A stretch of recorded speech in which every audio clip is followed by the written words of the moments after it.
Now there's one final principle I want to highlight before we start moving through history again, and that's something called the Hegelian principle. Named after philosopher George Hegel, it is one of the most important ideas behind Darwinism, and it can be summed up by the idea that life evolves to harmony through conflict. That's harmony through conflict. That in any given situation there is a light and dark, positive and negative that clash with one another to create a peaceful outcome, which is a mixture of the two. To put it another way, on one side you will have a thesis, and then directly opposed to it you'll have an antithesis. As the two come into conflict with one another, the inevitable result is a synthesis of the two. So very simply, thesis v antithesis leads to synthesis. Hegel was a pantheist who believed that you could see this happening in nature all the time.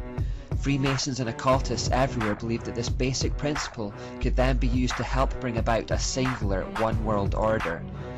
As I mentioned previously, one of the mottos of the Illuminati is "Order out of chaos."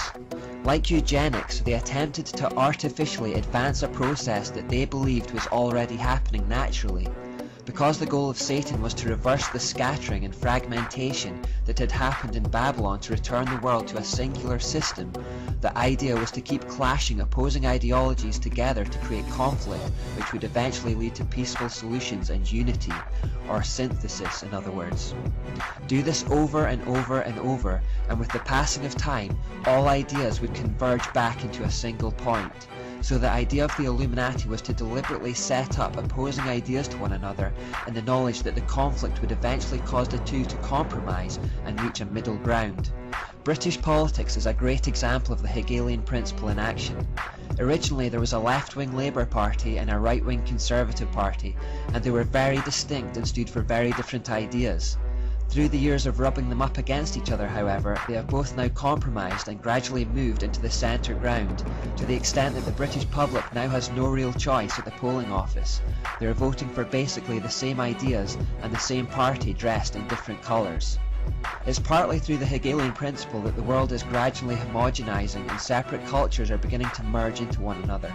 Sometimes the homogenisation occurs naturally as the world gets smaller, and sometimes situations are deliberately manipulated and conflicts created to aid the progress towards a one-world order. Of course, where conflict between two opposing ideas is necessary to create a synthesis, bloodshed and violence has been encouraged by the elite. Remember, the Jesuits talked about stirring up conflict in places where there had been peace to further their cause. It's the same idea. The end justifies the means. From the conflict of World War I, for example, there came the League of Nations, which was a synthesis, an attempt to join countries together in unity for peace. Similarly, after the conflict of World War II, a synthesis was created afterwards in the United Nations, which exists to this day. We'll look at that more later.